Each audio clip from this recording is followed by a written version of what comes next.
Good morning, good afternoon, good evening, wherever you are, whenever this finds you. It is a short expert, well, you could be an expert too. Excerpt of energy, of experience, just from me, that I've learnt in my journey and continue to learn all the time. Okay, so before I start, I just want to say that the Ankh has been coming through a lot for me personally, and I really actually just want to get an Ankh. Like, I think I just need to get an amulet of some sort. It's just so beautiful, so beautiful. The Ankh was used in like ancient Egyptian times and across the world in many other denominations and spirituality and even religions and stuff like that, because it was a protective amulet that the Egyptian gods and goddesses wore, but it was also a way for them to transmit their power to mortals, like to humans.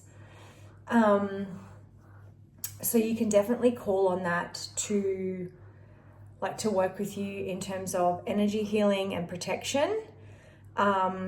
Or focus on a certain area that you need energy healing in the body. It's really, really good for that. So if you didn't know that, it's a beautiful tool that can assist you with that. Now, that being said, what I want to talk about today is, like, if you feel like you've been under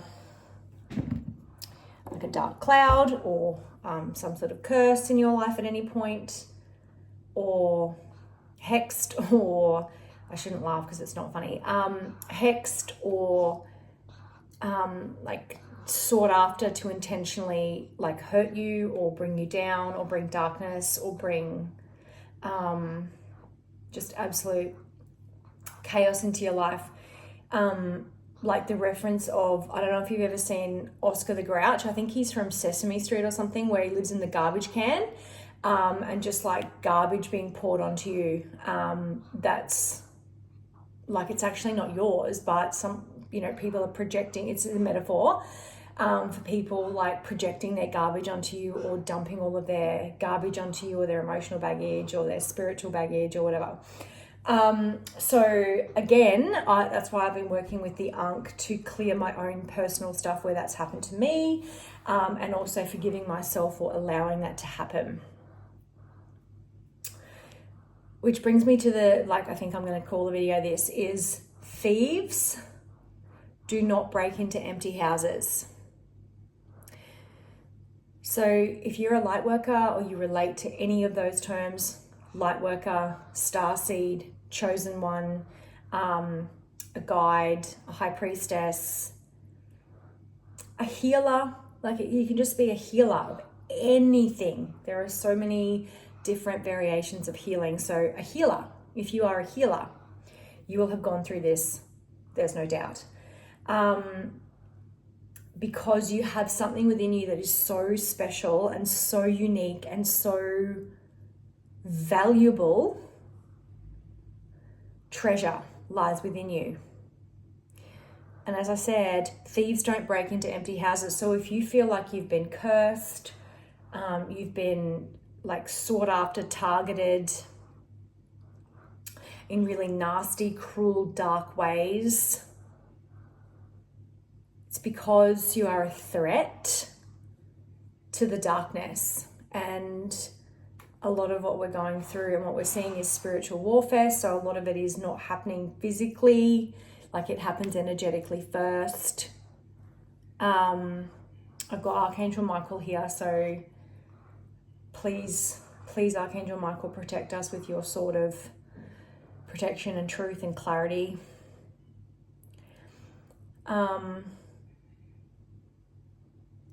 You can call in the armor of God as well, or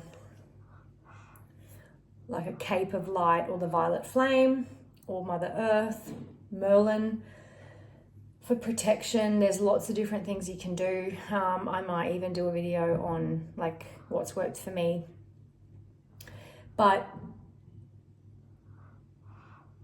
yeah, thieves don't break into empty houses. And remember, there's no honor among thieves. So like, you know, if the devil calls forth someone to carry out a less than kind plan, well, you know, at the end of the day, we've all seen, you know, the movies where the dark leader calls forth all the people and then just disposes of them to get the power for themselves. So just remember that as well, okay? Remember that. Stay in your own truth, stay in the light, stay with whatever it is that you resonate with. Stay in alignment with yourself, stay in the light. Because you have treasure within you, and if you're being targeted like heavily, it's because you are here to overcome these challenges, these cycles, karma, or obstacles that are here to spiritually strengthen you, even though they don't feel like it at the time. And never give up. Never give up. Never give up on yourself, on your dreams, on your vision, on believing that you deserve abundance and all of the most amazing things, you know, but it's that hero's journey. Like, you do have to go through it all to get there. But it's just showing you what you're made of. So yeah, like, the devil doesn't target nothing. They're going after your incredible light, incredible gifts, incredible value, incredible treasure. And guess what? It's not theirs. They're not having it. They're not taking it. You guard it. You guard that. And I'm talking about inner treasure here. You guard that with everything, and you rise into your power, and you reclaim your light and your life force energy and your power, and you know, you radiate that love, and you never stoop to what they do, even if it's like beyond words that it's that difficult. I've definitely been there. I promise you, I completely and utterly not only understand, but I empathize with you as well in so many more ways than I can even explain. But don't give up. Don't give up.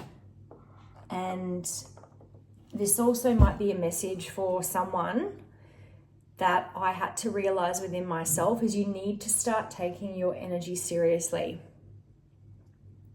You need to start taking the treasures within you more seriously and being more protective of your energy, protective of where your energy is going, protective of who you're letting into your space, into your life, into your environment, into your mind. Do not let people live rent-free in your head, okay? And if you are struggling with that, again, there's many ways you can release the energy, but the Ankh will help you if you only ask. So like, if you go to bed and you are meditating and you ask, like in a certain area of your body or a certain chakra or a certain blockage or a certain struggle that you might be having, ask for energy healing in that area, and then surrender and let it come to you and let it be revealed to you, and then work through those emotions, go into that, and then release it and forgive it and let it go, so that it no longer weighs you down. Because like, this is what the point of energy healing is, and healing and trauma healing, or whatever it is that you call it. The whole point of it is to like strengthen you, but it's also to then go into that and heal it and forgive it and release it, so that it no longer has any hold on you. And when you can clear out all of the programming and subconscious programming and things that you were told by other people that is not your truth, etc., etc., etc., limiting beliefs, the subconscious, the 3D, the 4D, whatever, that's how then you have a clean slate to manifest like what you actually want. When you've cleared all that karma and you've learned all those lessons. I mean, we're always learning, but like, to clear those cycles, clear those really heavy soul lessons and karma and maybe like your Saturn return or whatever. So yeah, you have treasure within you that's buried, sometimes buried under a lot of programming or pain, but it's not for nothing. It's to reveal your purpose, your power, your poise, and just your absolute beauty, your heart. Yeah, your light, the gift that you have to bring to this world. Because sometimes we're looking for what the gift is that we're going to get, but the gift is actually us and what we can give to the world as well. So just remember that, please. I think that's all that I've got to say about that. Anything else? Just don't get caught up in other people's issues. That just completely flipped over. Wow. Like, oh, yeah. Look at that. Call in your soul tribe, your soul family, the real soul lineage, the real bonds and beauty and stuff. That's what happens when you clear all the shit out. Sacred connections surround me with support, love, and positivity. Yep. And you also have to believe it to receive it. That is such a beautiful message. Yeah. Heal so that you can find that treasure and then share it with the right people, the sacred connections that you're meant to meet, to work with, to encounter, to help, to support, to do life with. It's such a beautiful message. So I hope that this could bring you a little bit of something, and I hope you have the most beautiful day, and sending you lots and lots of love and light and strength and discernment.